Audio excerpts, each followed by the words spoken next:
Hello everyone, welcome to AI chemistry classes. आज हम question solve करने वाले हैं जो कि है आपकी नेट जून 2023 का क्वेश्चन। समझ लेते हैं पहले तो हम। देखिए, इस क्वेश्चन में आपसे पूछा गया है कि X Y and Z are three pre P block elements. तो आपसे ये बता दिया गया है कि यहाँ पर जो हमारे एक्स वाई और जेड है ये कोई तीन पी ब्लॉक एलिमेंट्स है, बट ये आपको नहीं पता है in the second row of periodic table. और आपसे ये भी बता दिया गया है कि आपकी second row of periodic table में है विद इलेक्ट्रॉन एफिनिटीज। यहाँ पर उनकी इलेक्ट्रॉन एफिनिटी पता है। The correct statement about among the following is. देखिए, पहले तो आपको थोड़ा सा आइडिया होना चाहिए, पता होना चाहिए कि सेकेंड रो में हमारे कौन कौन से एलिमेंट्स आते हैं, राइट। तो ये आपका कहाँ से जाता है? बोरॉन से फ्लोरीन तक, कार्बन,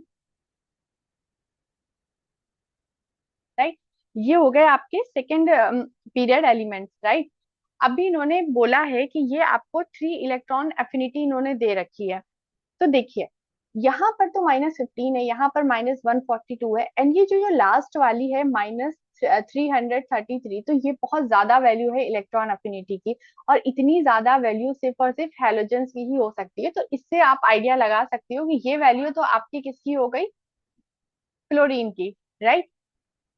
अभी हम और चेक कर लेते हैं। देखिए, यहाँ पर इन्होंने बोला है कि Y has the highest first ionisation energy. First statement में हमारी कि Y के पास सबसे ज्यादा फर्स्ट आयनाइजेशन एनर्जी है। बट ऐसा क्यों होगा? आपको पता है कि जैसे जैसे हमारी इलेक्ट्रॉन अफिनिटी क्या हो रही है, यहाँ पे जैसे जैसे हम अक्रॉस द पीरियड मूव कर रहे हैं हमारी इलेक्ट्रोनेगेटिव इलेक्ट्रॉन अफिनिटी इंक्रीज हो रही है। और सिमिलरली अगर हमारी इलेक्ट्रॉन अफिनिटी इंक्रीज हो रही है तो हमारी आयनाइजेशन एनर्जी भी इंक्रीज हो रही है, राइट। बिकॉज आपका जेड इफेक्टिव इंक्रीज कर रहा है और शेल का नंबर सेम है सेकेंड पीरियड में, राइट। तो हम ये कैसे बोल सकते हैं कि वाई के पास हाईएस्ट होगी फर्स्ट आयनाइजेशन एनर्जी? तो आपका जो फर्स्ट स्टेटमेंट है ये तो रॉन्ग हो गया। सेकेंड देख लेते हैं। सेकेंड में बोल रहा है कि x has the most number of P electrons. X means first वाला, इसके पास सबसे ज्यादा नंबर ऑफ पी इलेक्ट्रॉन्स है। हमें पता है कि जब हम लेफ्ट टू राइट जाते हैं तो यहाँ पर आपका शेल का नंबर तो सेम रहता है बिकॉज सब सेकेंड पीरियड के हैं, राइट। बट यहाँ पर क्या हो रहा होता है? नंबर ऑफ इलेक्ट्रॉन्स इंक्रीज हो रहे होते हैं, राइट। जब नंबर ऑफ इलेक्ट्रॉन्स इंक्रीज होंगे तभी तो आपका जेड इफेक्टिव इंक्रीज होगा। तो हम ये नहीं बोल सकते कि एक्स के पास मैक्सिमम नंबर ऑफ इलेक्ट्रॉन्स होंगे। दैट इज वाई आपका ऑप्शन बी भी इनकरेक्ट हो गया। अगर हम बात कर ले सी की, तो सी में बोला गया है कि x has the highest proton affinity. अभी आप ये नहीं सोचिएगा कि इलेक्ट्रॉन अफिनिटी प्रोटॉन अफिनिटी की अपोजिट होती है, ऐसा कुछ है, ऐसा कुछ भी नहीं होता है। दैट इज वाई आपका जो ऑप्शन सी है यहाँ पर ये इनकरेक्ट होने वाला है। डी क्या है?